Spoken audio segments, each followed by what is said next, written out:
வணக்கம். அன்பார்ந்த அனுக்கிரகம் சேனல் நேயர்களுக்கு உங்கள் ஜோதிடர் ஜெயமஸ் சந்திரமௌலியின் பதிவு. இந்த பதிவில் நம்ம பார்க்க இருக்கிறது சுக்கிரன் ராகு சேர்க்கை. மீன ராசியில் சனியினுடைய நட்சத்திரத்தில் சுக்கிரனும் ராகுவும் சேரக்கூடிய நாட்கள் பிப்ரவரி 1லிருந்து பிப்ரவரி 24 வரைக்கும். இந்த 25 நாட்களுக்கான பலனை பார்க்க இருக்கிறோம். ரிஷப லக்னத்திற்கு இப்போ இந்த சுக்கிரன் ராகு காம்பினேஷனை பார்க்க போகிறோம். ரிஷபத்துக்கு மீனத்துல 11ஆம் இடத்துல ராகு இருக்காரு இல்லையா, லாப ராகுன்னு பேரு. அவரு உத்திரட்டாதி 1ஆம் பாதத்துல சனியினுடைய நட்சத்திரத்துல இருக்காரு. அப்ப சனியை போல ராகு பலன் தர்றாரு. இந்த பலன் நம்ம எப்ப எடுத்துக்கணும்? நம்ம ஜாதகத்துல நமக்கு திசாபுத்தி அந்தரத்துல ராகு நடந்தாலும் எடுத்துக்கலாம், சுக்கிரன் நடந்தாலும் எடுத்துக்கலாம், அப்ப சனி நடந்தாலும் கூட எடுத்துக்கலாம். அப்ப ராகு சனியினுடைய காம்பினேஷன், ராகு இருக்கிற 11ஆம் வீட்டை சனி இருக்கிற 10ஆம் வீடு இயக்குதுன்னு அர்த்தம். அப்ப என்ன ஆகும்னா, எதிர்பார்த்தபடி நம்ம வேலை, நம்ம தொழில், நம்ம டெவலப்மெண்ட்ஸ் இருக்குன்னு அர்த்தம். அதுல சந்தேகம் இல்லை. ஆனா இப்ப என்ன ஆகுது, அதே 11ஆம் இடத்துல சுக்கிரன் கனெக்டிவிட்டி ஆகிறாரு. அப்ப கரெக்டா பிப்ரவரி 1ஆம் தேதி சுக்கிரன் உத்திரட்டாதி 1ஆம் பாதத்துல ராகுவும் சுக்கிரனும் இணையும் பொழுது என்ன ஆகுது அப்படின்னா, அந்த 6ஆம் தேதி வரைக்கும், பிப்ரவரி 6ஆம் தேதி வரைக்கும் அந்த 1ஆம் பாதத்திலேயே இணையும் போது அம்சத்துல 2 கிரகமுமே சிம்மத்துல இருக்கும். அப்ப இது ஒரு முக்கியமான பலன். ஏன்னா அம்சத்துல சுக்கிரனும் பகை, ராகுவும் பகை. அப்ப இந்த 2 கிரகமும் பகை பெற்று அம்சத்துல ஒரு சேர்க்கை பலனை தர்றாங்க. அப்படிங்கும்போது அந்த லாபத்துல நமக்கு கொஞ்சம் இடைஞ்சல் இருக்கா, தாமதம் இருக்கா, அல்லது அதுல ஏதாவது கெடுதல் இருக்காங்கிறத பார்த்துக்கணும். இப்ப நம்ம நினைச்சிட்டு இருப்போம் லாபஸ்தானத்துல ராகு இருக்காருன்ட்டு. ஆனா உண்மையிலேயே அம்சத்துல அவர் பகையினுடைய அமைப்புல இருக்காரு அப்படிங்கிறது மறந்துடக்கூடாது. அப்ப அம்சத்துல பகையாகும் போது இப்ப நம்ம ஒரு கடன் வாங்குறோம், ஒரு நண்பர்கள்கிட்டயே கடன் வாங்குறோம், அது போக சொந்த பந்தங்கள் கிட்ட நம்ம ஏதாவது ஒரு கொடுக்கல் வாங்கல் செய்யறோம், அல்லது ஒருத்தரை நம்பி ஒரு முதலீடு பண்றோம், ஒருத்தரை நம்பி ஒரு பார்ட்னர்ஷிப் போடுறோம். இந்த மாதிரி விஷயங்கள் எல்லாம் நம்பிக்கையின் அடிப்படையில பண்றதெல்லாம், எதிர்பார்ப்பின் அடிப்படையில பண்றதெல்லாம், அதே மாதிரி ஷேர் மார்க்கெட் சம்மந்தப்பட்டது, இதெல்லாமே ராகு இயக்குவார். அப்ப ராகு இங்க பகையா இருக்கும்போது அதுல கொஞ்சம் ஜாக்கிரதையா இருக்கணும். அதுல கூட சுக்கிரனும் சேரும்போது, இப்ப சுக்கிரன் நமக்கு லக்னாதிபதி இல்லையா, அப்ப நமக்கு சுக்கிரனுடைய நட்சத்திர அமைப்புகள் எங்க இருக்கு பாருங்க. 4, 8, 12 தான் சுக்கிரனுடைய அமைப்பு இருக்கு. ஆனா ராகுனுடைய அமைப்பு 2, 6, 10 இருக்கு. ராகுனுடைய நட்சத்திரம் 2ஆம் இடத்துல திருவாதிரையா இருக்கு, 6ஆம் இடத்துல சுவாதியா இருக்கு, 10ஆம் இடத்துல சதயமா இருக்கு. இப்ப இந்த 2, 6, 10க்குள்ள கிரகத்தினுடைய பலத்து கூட இந்த சுக்கிரன் 4, 8, 12 காம்பினேஷன்ல இருக்கிற சுக்கிரன் போய் ஆக்ட் ஆகுறாரு. எப்படி 4, 8, 12ன்னு சொல்றேன்? 12ஆம் இடத்துல பரணி நட்சத்திரமா சுக்கிரன் இருக்காரு, 4ஆம் இடத்துல பூர நட்சத்திரமா இருக்காரு, 8ஆம் இடத்துல பூராட நட்சத்திரமா இருக்காரு. இப்படிப்பட்ட ஒரு தன்மை கொண்ட அந்த சுக்கிரன் ராகுவோட சேரும் பொழுது தொழில் சார்ந்த நடவடிக்கைகள் எடுக்கும்போது, இப்போ ஒரு ரகசிய நடவடிக்கைகள் எடுக்கிறீங்க, இப்போ ஒரு பில்லே போடுறீங்க, அதில் டேக்ஸ் வயலேஷன் மாதிரி இருக்கு, ஒரு செகண்டரி பில்லு, இந்த மாதிரி எல்லாம் பண்ணுறதெல்லாம் கூட ரகசிய நடவடிக்கை.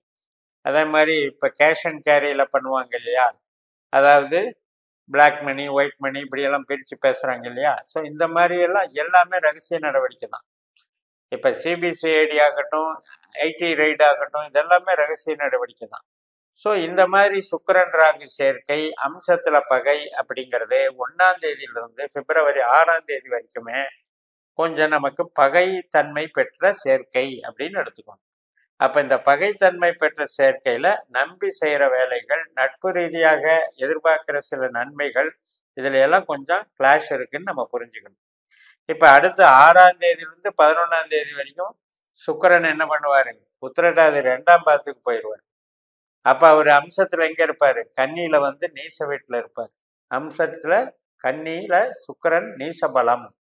அப்ப இந்த பகை பலம் உண்ட ராகுவும் நீசபலம் பெற்ற சுக்கிரனும் அடுத்தடுத்து இருக்கிறதுனால, இப்ப நம்ம ஜனனஜாதத்தின்படி நம்மளுக்கு சுக்கிர திசையோ அல்லது ராகுனுடைய திசாபுத்தி அந்தர சூட்சுமங்களோ நடக்கும் பொழுது இந்த 6 நாட்கள்ல இது கொஞ்சம் நெகட்டிவா வேலை செய்யும். அதுல பாசிட்டிவா தான் சேர்க்கை இருக்கு.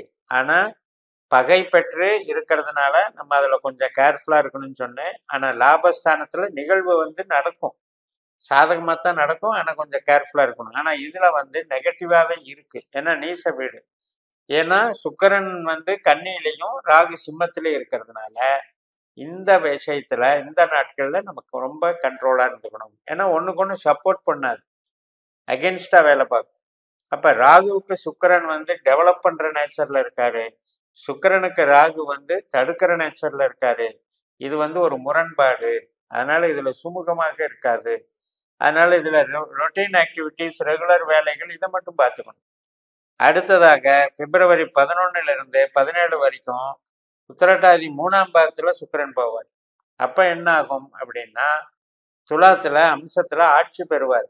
சிம்ம ராகுவுக்கும் துலா சுக்கிரனுக்கும் நல்ல சுப விளைவு. அப்ப இப்ப பாசிட்டிவா இயங்கும். அப்ப நாம பிளான் பண்ற ஒரு மாதிரியான செயல்பாடுகள், பிரயாணங்கள், இன்வெஸ்ட்மெண்ட்ஸு, இப்போ ஒரு ஷேர்ல இன்வெஸ்ட் பண்றது அல்லது வேற ஏதாவது ஒரு எக்ஸ்போர்ட் சம்மந்தப்பட்டது அல்லது இன்வெஸ்ட் பண்றதுல முதலீடுகள்ல சுக்கிரன் சார்ந்த முதலீடு அப்படின்னு எடுத்துக்கிட்டிங்கன்னா, இன்டீரியர் டெக்கரேஷன்ல இருந்து உங்களுக்கு சாஃப்ட்வேர் இன்ஜினியரிங்ல இருந்து சொகுசு வாகனங்கள்ல இருந்து எல்லாமே சுக்கிரன் தான். அதாவது பப்ளிக் ஈவெண்ட் மேனேஜ்மெண்ட் எல்லாமே சுக்கிரன் தான். அதே மாதிரி ராகும் இந்த நியூ டெக்னாலஜி ஏஐல இருந்து எல்லா விதமான நவீன தொழில்நுட்பங்களுக்கும் அதிகாரியான அந்த ராகு வந்து சுக்கிரனோட மெர்ஜ் ஆகிறது வந்து நமக்கு பாசிட்டிவா இயங்கும், தொழில் ரீதியா நல்ல நடவடிக்கைகள் பண்ணும்.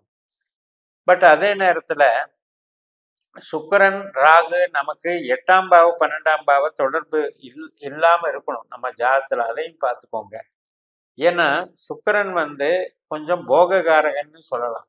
ராகு வந்து அதீதமான விருப்பமுடைய, அதீத மோகமுடைய ஒரு கிரகம். ஸோ இந்த போககாரகன் சுக்கிரனும் இந்த போககாரகனான ராகுவும் இணைவதும், அதுவும் என்ஜாய்மெண்ட்னு சொல்லக்கூடிய அந்த 11ஆம் இடத்துல சில நேரங்கள்ல உல்லாசம், சல்லாபம் அப்படின்னு நம்ம நினைக்கிறது உண்டு. அதுல வந்து ஏதாவது பிரச்சனைகள் வந்துடக்கூடாதுங்கிறதுல கவனமா இருங்க. முடிஞ்சா அவாய்டு பண்ணிக்கணும். ஏன்னா அந்த காலகட்டத்துல என்னதான் வந்து இந்த 2 கிரகமும் நமக்கு நேரடியா 11ஆம் இடம் லாபஸ்தானம்னு தெரிஞ்சாலும், நம்ம ஜனனஜாதத்துல 8, 12 தொடர்பு இருந்தால் இந்த கிரகம் கெட்ட கிரகமா நமக்கு வேலை செய்யுங்கிறதையும் மறந்துட வேண்டாம். அதுக்கப்புறம் பார்த்தீங்கன்னா 3ஆம் பாதத்திலிருந்து 4ஆம் பாதத்துக்கு சுக்கிரன் வராரு. எப்ப? பிப்ரவரி 17 இருந்து பிப்ரவரி 24ஆம் தேதி வரைக்கும் அந்த நாட்கள்ல அப்படி வர்றாரு. அப்ப அந்த 4ஆம் பாதம்ங்கும் போது சுக்கிரன் வந்து அம்சத்துல விருச்சிகத்துக்கு வந்துருவார். ராகு அதே சிம்மத்துல இருப்பார். ஏன்னா ராகு உத்திரட்டாதி 1ல இருக்கிறதுனால. இப்ப இதுதான் ரொம்ப நெகட்டிவ். இப்ப இங்கேயும் வந்து கவனமாக இருக்கணும். 6ல இருந்து 11 வரைக்கும் அந்த தேதிகளும், அதே மாதிரி 17ல இருந்து 24 வரைக்கும் இந்த தேதிகளும் ரொம்ப ரொம்ப கவனமா இருக்கணும். ஏன் அப்படின்னா, நமக்கு என்னதான் லாபத்துல சுக்கிரன் ராகு சேர்த்தாலும், தொழில் ரீதியாக நமக்கு சில நன்மைகள் செய்தாலும், உறவு ரீதியாக அதுலேயும் நமக்கு வந்து சுக்கிரன் ராகு அப்படிங்கிறது மீன ராசியில் இருக்கிறதுனால என்ஜாய்மெண்ட் சம்மந்தப்பட்டது. நீங்க என்னென்ன திட்டங்கள் போடுறீங்களோ அது சார்ந்த விஷயங்கள்ல கொஞ்சம் கவனமா இருந்துட்டீங்கன்னா ப்ராப்ளம் இல்லை. சில நேரங்களில் இந்த பாசிட்டிவா சொன்ன விஷயம் இருக்கு இல்லையா, 1 to 6, அதே மாதிரி 11 to 17 இந்த நாட்கள் வந்து உங்களுக்கு உங்க திறமையை ஒரு அப்ரிசியேஷன் டெவலப்மெண்ட்டுக்கு கொண்டு போகும்னு சொல்லி நிறைவு செய்கிறேன். இந்த சேனலை சப்ஸ்கிரைப் பண்ணுங்க, ஷேர் பண்ணுங்க. உங்க தனிப்பட்ட ஜாதக பலாபலன்களை என்னுடைய வாட்ஸ்அப் நம்பர்ல தொடர்பு கொண்டு பலன் பெறுங்கள். உங்களிடமிருந்து விடைபெறுகிறேன். உங்கள் JMS. நன்றி, வணக்கம்.